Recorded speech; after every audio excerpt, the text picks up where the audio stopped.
Bismillahirrahmanirrahim. Assalamualaikum warahmatullahi wabarakatuh. Alhamdulillahirrahmanirrahim. Allahumma sholli ala Muhammad wa ala ali Muhammad. Baik Bapak Ibu dan teman-teman semua dimanapun berada, pada kesempatan kali ini saya ingin menyampaikan program reseller get reseller susu kambing. Ya, sebenarnya kita ada produk yang lain ya. Jadi programnya adalah seperti ini. Fokus kerja kita cuma 3 ini aja. Yang pertama adalah 10K, yang kedua 20 orang, yang ketiga 200 poin. 10K berarti kita daftar 10.000 untuk menjadi reseller ya, 10.000 rupiah ya. Kemudian yang kedua kita mencari 20 orang yang juga ingin daftar ya jadi reseller. Yang ketiga adalah 200 poin, itu berarti omset kita masing-masing setiap bulan baik kita maupun reseller kita. Kemudian ini adalah contoh bagan bagi hasilnya, persentasenya sama jumlah resellernya. Jika kita di generasi 1 mencari 20 orang reseller, maka di generasi kedua akan menjadi 400, generasi ketiga akan menjadi 8.000, generasi keempat menjadi 160.000 orang, generasi kelima ada 3.200.000 orang, dan generasi keenam ada 64 juta orang.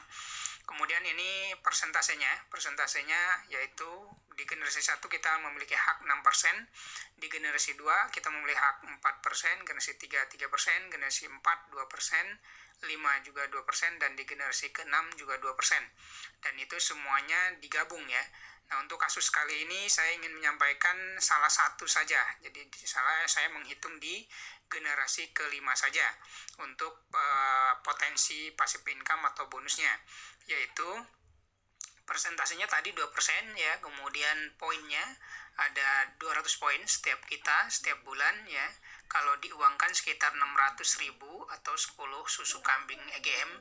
Kalau untuk produk lain nanti bisa disesuaikan. Nah, nilai 1 poinnya setara dengan Rp1.000 ya. Jadi untuk pengali.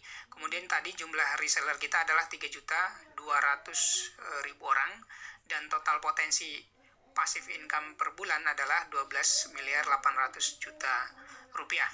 Dan ini adalah potensi, ingat potensi ya, potensi bisnisnya. Ini juga hanya dihitung di generasi kelima, jadi kita bisa hitung juga di generasi 1, 2, 3, 4, dan 6, dan kita tinggal gabungkan seperti itu.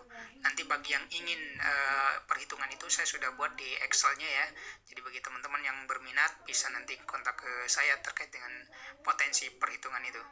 Jadi ini potensi. Nah, nanti akan ada yang bertanya mungkin ini berapa lama ya, kemudian ini kan kalau berhasil 100%, kalau berapa lamanya itu tergantung kinerja dan rezeki kita tentu saja. Nah, kalau untuk asumsi berhasil 100% itu hasilnya seperti ini. Saya sudah buatkan tabelnya seperti ini. Kalau tadi di generasi kelima kita 100% berhasil, misalnya kita bangun seperti itu, maka hasilnya 12.800.000.000 rupiah. Nah, tapi kalau misalnya kita kerjanya ternyata cuma berhasil 80%, maka kita akan mendapatkan hasil 10.240.000.000. Dan kalau kita hanya berhasil dari hasil target tadi cuma 50%, maka penghasilan kita per bulannya di generasi kelima saja yaitu 6.400.000.000 rupiah. Dan ini sudah ada yang nembus seperti ini ya. Saya sendiri kenal orangnya gitu ya. Kemudian kalau berhasilnya hanya 30%, maka akan mendapatkan 3.840.000.000. Kemudian kalau berhasil hanya 20%, maka akan dapat 2.560.000.000. Dan ini per bulan ya, gitu ya. Kemudian ada kalau kita hanya berhasil 10%, maka kita akan mendapatkan passive income, potensi passive income kita 1.280.000.000. Dan kalau hanya berhasil 5%, maka kita hanya mendapatkan 640.000.000 per bulannya di generasi kelima. Dan kalau misalnya buruk-buruknya kita bangun terus-menerus dan hanya berhasil 1%, maka kita hanya mendapatkan 128 juta per bulannya di generasi kelima. Belum nanti generasi ke-6, generasi 1, 2, 3, dan 4. Silahkan nanti bagi teman-teman yang ingin bertanya dan ingin serius mencari informasi terkait dengan ini, terutama program reseller ini ya, kita akan sampaikan secara detail. Terima kasih, mohon maaf jika ada kesalahan. Wabillahi taufiq wal hidayah. Wassalamualaikum warahmatullahi wabarakatuh.